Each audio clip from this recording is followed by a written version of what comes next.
I want to say first of all that this video, the theme of this video, the subject of this video is apropos of nothing in particular. Nothing really brought this to mind for me. I didn't recently record a video that was entirely meant to be satirical, but was taken as that was taken seriously by a whole bunch of people. That didn't happen.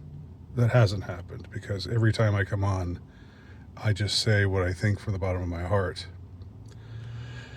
And I'm not a satirist here. I admire the satirists, but it's not something I do. It's just not my bag. But so this is not. So nobody should connect what I'm saying to any recent video that I recorded here and published on this channel. But let me just say I am mystified by the number of people who are out there who, I don't want to say they're entirely humorless, because I'm sure they laugh at things. I'm sure things make them laugh. But the number of people who their humor detector just switches off in certain situations when certain subjects are brought up, and to the point where they can't they really don't say to themselves, wait a minute, I'm being, even if they're still bothered or offended by the thing that they're bothered or offended by, you know, that they still you would think they would at least have the awareness to say, okay, I'm bothered by this, but this person talking to me in this particular way about it, you know, this sounds like it sounds like I'm being put on. It sounds like what we call trolling, you know. But the number of people who seem to be generally sentient, who just have no sense whatsoever, who just revert back to this infantile kind of mentality or mindset when approached in a way that is obviously meant to be outrageous. I mean, I cited before, I've talked about Jonathan Swift's A Modest Proposal, in which he pretends to be seriously arguing for something that is completely appalling and outrageous, and it should be obvious that it's an appalling and outrageous solution. But as a matter of fact, a lot of people who read Jonathan Swift's essay took him seriously and thought, oh, this man has lost his mind, or this is just evil. This is evil. And,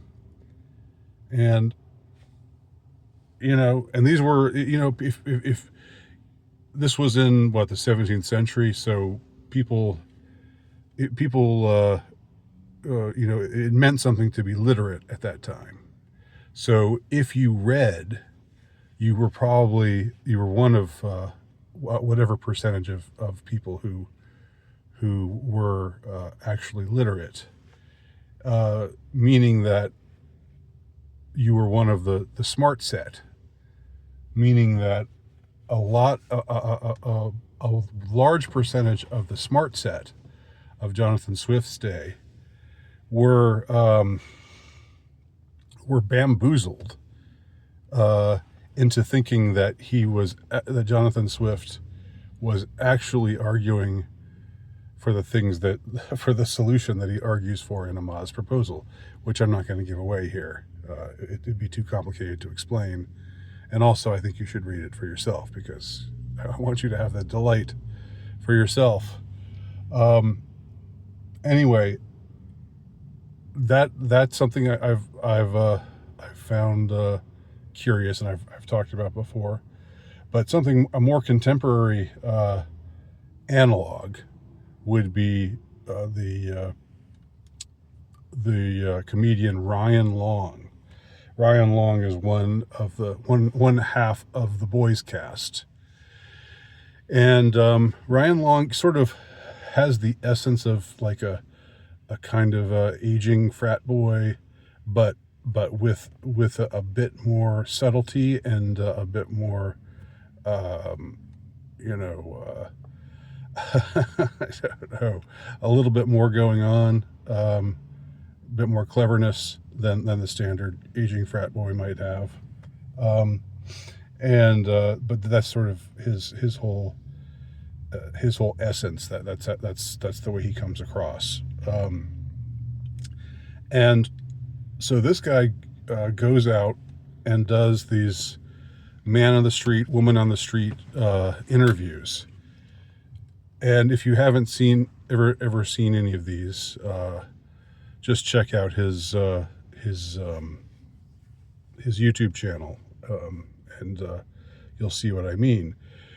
And in every single one of these man on the street videos, where he goes up to people in a public place, and a lot of the people that he talks to seem like they're fairly educated people. Seem like they've had college, taken some college classes. Not that that means anything. In fact, that probably detracts from their overall intellect in our day and age. But he goes up and he takes some somewhat culturally sensitive subject and asks people in a very deadpan voice, should we do this? Should we do that? And his question is always completely outrageous. I mean, it's something that if you hear it, you should just crack up, just because it's so outrageous, and he asks it in such a deadpan kind of way that laughter is the only response that makes any sense in that kind of situation. But people, because their humor, their ability to enjoy humor has been switched off, because it switches off whenever politics come up, or sensitive hot button cultural issues come up. They just get offended. They get outraged, and they start arguing with him, and they start expressing how offended they are, how loathsome what he's saying is to them. And at that point, I think what makes Ryan Long so great at this is he's not fazed at all. He keeps taking it. In fact, he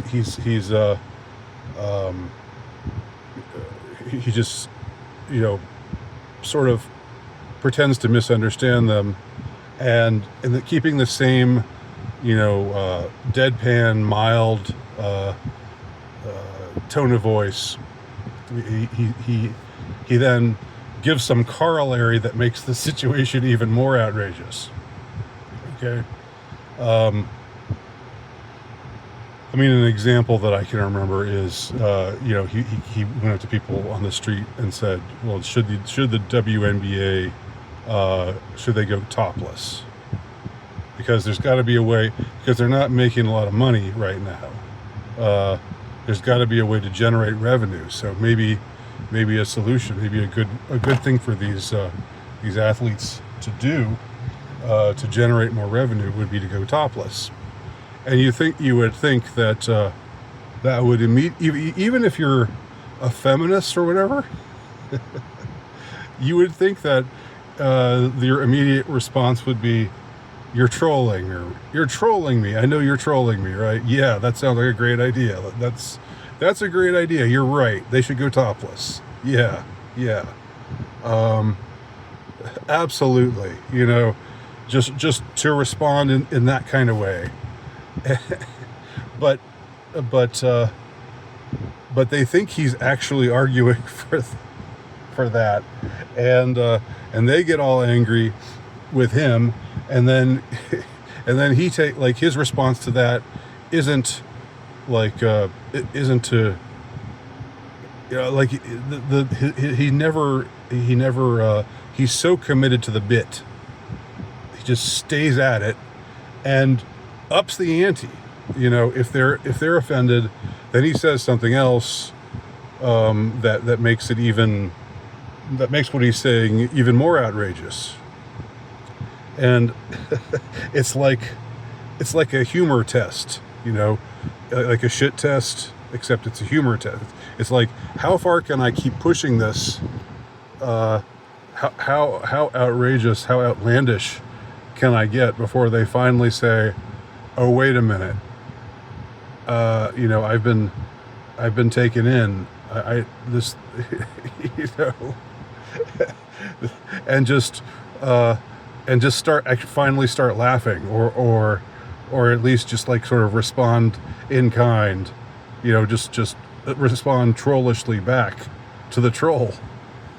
But instead, they get offended and walk away angrily, and I don't know. It's genuinely. I mean, I know that there are humorless people out there. I know there are people who think that this issue or that issue is just not a laughing matter. There's no, that some things are just not funny, all capital letters, not funny. I get that, but I just don't see, viscerally speaking, how you can hear something so outrageous and think that it's anything other than and take it seriously. But they do, and I don't know what lesson to draw from that. I mean, the lesson is not that people are stupid, because I think for the most part these aren't stupid people. And I think the kind of people who you'd think of as stupid, like some I don't know, high school dropout on welfare or something. I mean, I'm not trying to be insulting. I'm just saying, like, what would you think of as being the opposite of someone who excelled and made it into an Ivy League school and spoke in this very cultivated, uppity sort of way, like the opposite of that. Some knuckle dragger would still, that kind of person, if he heard should NBA players go topless, he would laugh, because he would understand. I think it's almost like your intellect, or the cultivation of intellect, to some people, it's almost like it acts as, or it's not really the intellect, it's the cultivation of ideology. The cultivation of ideology just cloudens,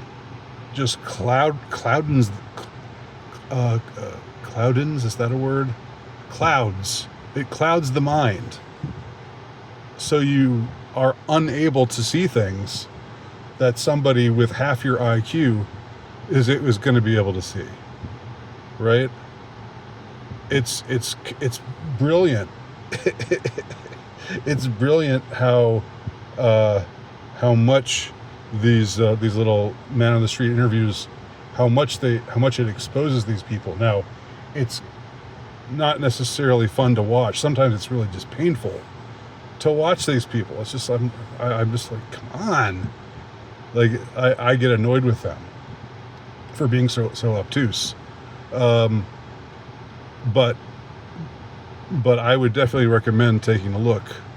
Um, and I'm just guessing that, you know, in a world where I had recorded a video that was obviously satirical, and a large number of viewers took it seriously, thought that I was being completely straight, which again, that's not the case, because I never get on here and say anything other than what I sincerely believe at all times. Okay, so that's me. But if in a parallel universe I just decided I'm going to be satirical, and I found to my not to my dismay, but to my bewilderment, that there's a huge number of people out there who just have no ability to apprehend satire, at least when when their ox is being gored, metaphorically speaking, when it comes to the ideology they've had nailed into their minds by the mind controllers. And that's it. That's my commentary. Take it or leave it.